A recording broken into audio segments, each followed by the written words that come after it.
Welcome to this two-part video from the Carleton University Library on evaluating sources using the ACT UP test.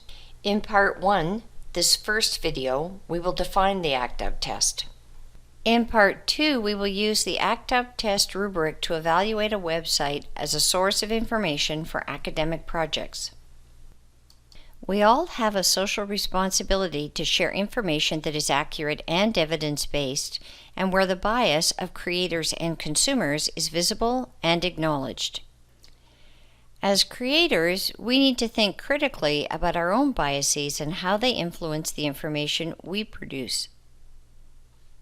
As consumers of information, we need to think critically about the resources we are using and citing in our projects.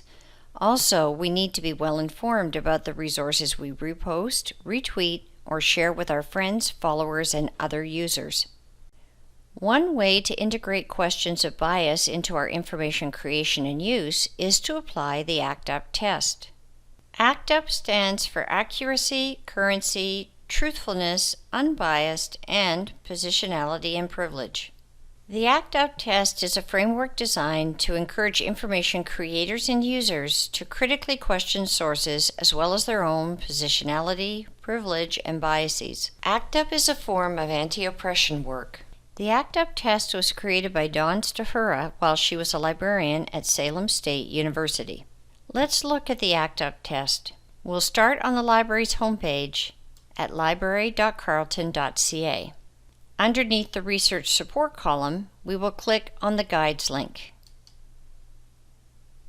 Here, we will click on the Subject Guides link. Using the alphabet at the top, we will click on E for Evaluating. Then we will scroll down and click on the hyperlink Evaluating Sources Use the ACT UP test. ACT UP, AIDS Coalition to Unleash Power, is a direct action advocacy group working to help those living with AIDS. ACT UP has been active since the 1980s. To ACT UP is to push back against, that is, challenge and change, dominant narratives and stereotypes that marginalize certain social groups and oppressive hierarchies of knowledge production, that is, ways of knowing and being that privilege one or more social groups over others. The ACT UP test guide includes 6 drop-down menus. The first 5 include information related to one of the 5 criteria: authority, currency, truthfulness, unbiased, and positionality and privilege. The 6th menu includes the Creative Commons license, which allows us to use this information. Let's click on the first drop-down menu, Authority. Each of these menus has the same interface: a definition, test questions, that is, questions to ask related to the criterion, and strategies for finding information to answer the questions. Authority refers to ensuring that the author or authors of content are reputable and have the appropriate expertise and knowledge. Questions to ask to determine authority include: who wrote the resource, and is there a conflict of interest, that is, a conflict between the interests of the creator and the consumer of the information. It's appropriate to do a more in-depth online search to find answers to these questions, a search on the author, the publisher, and the source itself. Currency determines if the information is up to date for the research project. Testing the source includes asking questions such as: when was the information published or posted?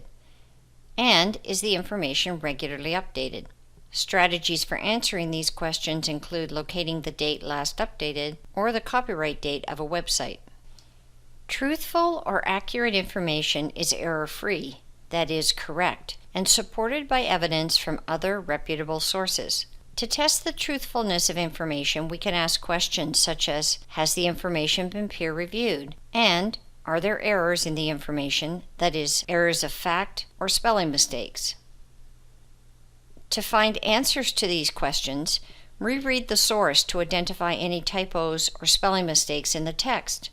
Try and verify any of the source claims in other sources, and follow the rule of 3. You should be able to back up claims in at least 3 other sources. Unbiased information is relatively free of personal judgment and/or point of view. However, Most authors have a point of view or bias which can influence their purpose or intent when creating information. Likewise, our own points of view or biases can influence our source choices and interpretations.